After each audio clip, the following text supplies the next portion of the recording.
Hey, everybody, grace and peace to you. My name is Paul Dezay. I'm the pastor of Sandy Hook United Methodist Church. It's good to be with you. This video is about our intersections for this week as we approach the seventh Sunday after the Epiphany. We're getting really close to Lent here in a couple weeks. So we're going to do intersections, and also we are going to discuss a preview for Sunday. So let's go ahead and discuss the passages. I don't have the chart here today, so forgive me. I'm using a different video service.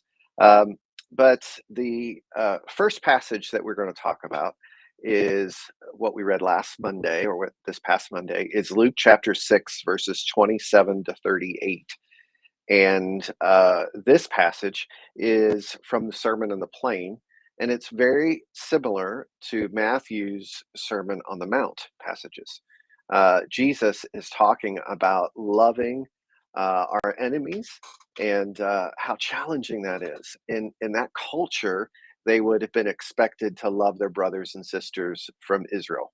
But Jesus is extending, widening the circle of who is included in the family of God, and encouraging the children of God to reach out and love not just the people that look like them, but talk like them, but to extend that love to even their enemies, which for Israel would have been the Roman soldiers, the Gentiles, people that didn't look like them and talk like them.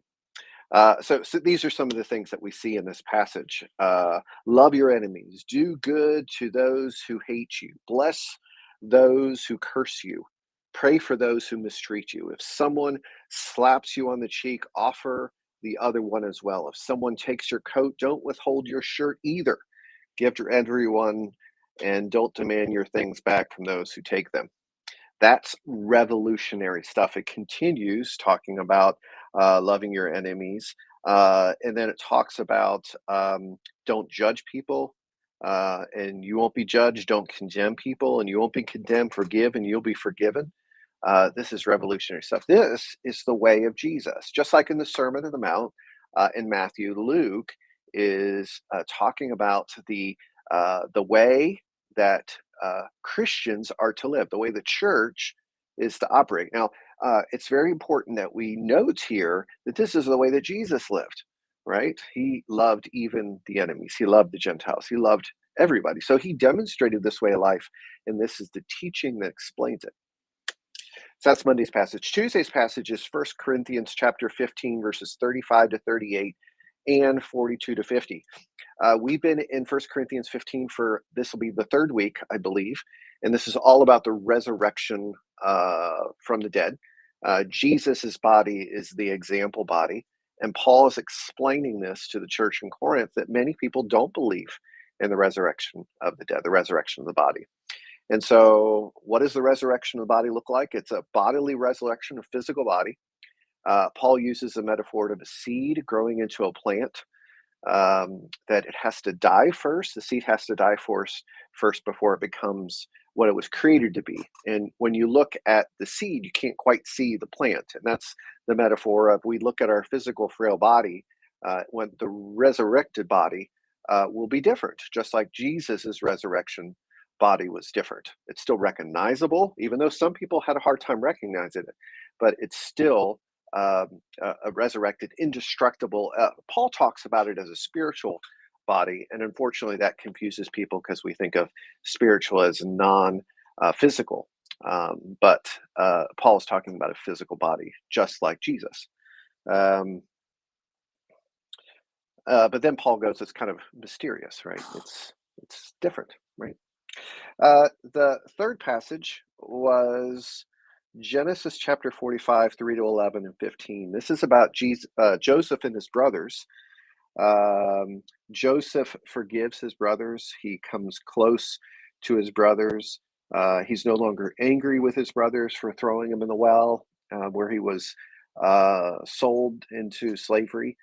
He says that God took this bad thing and turned it into good. He used it for good, and he shows empathy towards his brothers. God's will was for this to happen. Now, I don't believe it was God's will and plan for the brothers to mistreat Joseph, but God uses bad situations and turns them into good. So there's a family reunion. This is another example of loving your enemies and forgiving those who have hurt you, mistreated you. The final passage is Psalm 37, 1 to 11, and 39 to 40. And this also deals with those who are um, evildoers, or those who would be declared enemies. The psalmist says, "Don't get upset with evildoers. Don't be jealous over those who do wrong, because they will fade. They will fade fast like grass. Trust the Lord and do good. Live in the land and farm faithfulness. Enjoy the Lord, and He will give you your heart's what your heart asks. Commit your way to the Lord. Trust Him."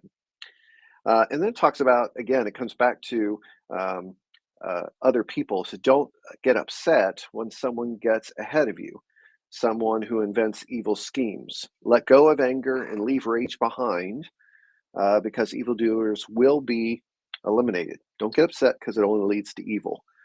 So it kind of goes on to, do we trust in God that He will take care of those who are declared enemies? He doesn't want us to uh, go out and strike revenge against those who are enemies or evildoers. He calls us to trust in the Lord, to commit to His ways, um, and let God handle. So it's interesting when you start thinking about it from the perspective of these other passages. Um, so let's take a look at intersections. What themes do we see throughout these passages? Now, keep in mind, this First Corinthians 15 passage is a little bit different. Every week it's, this resurrection theme, but the other three passages have some similarities. I wrote down forgiveness and reconciliation as the first intersection. Uh, uh, Luke talks about forgive others because you have been forgiven. It talks about do good towards others, pray for them. It's this engage them with good, right? Do good for them. So it's this idea of bringing enemies together. So which is the idea of reconciliation. We also see that in the brothers, Joseph and his brothers, come close to me, as well as the psalmist is saying, "Hey, don't get angry, don't have rage towards those who are enemies or different." So, forgiveness, reconciliation is definitely a theme that is woven in this. Love enemies, I guess, is you can probably combine that in there. I wrote it down as another one, just because of the direct words of Jesus in the Sermon on the Plain from Luke 6. And then the third intersection that I wrote down is trust God's way. Jesus is showing us God's way in the Sermon on the Plain in Luke 6. We see God's way in the Genesis passage of forgiveness, reconciliation, and we need to trust in Him. And that's the psalmist's main message: is trust God, commit to His ways, trust God's ways over our own ways. So those are the intersections that I got. I'd like to learn from you. So if you would share your thoughts with me, I really appreciate it, of what intersections you found in the passages this week. As far as Sunday at Sandy Hook, it's Communion Sunday. So make sure as you enter to grab your communion elements. If you're watching online, make sure to have some bread and some juice or some elements that represent that, so you can share in communion at the end of the sermon. We're continuing our Apostles' Creed series, and we're going to be focusing on the three lines that talk about the Holy Catholic Church, the communion of saints, and the forgiveness of sins.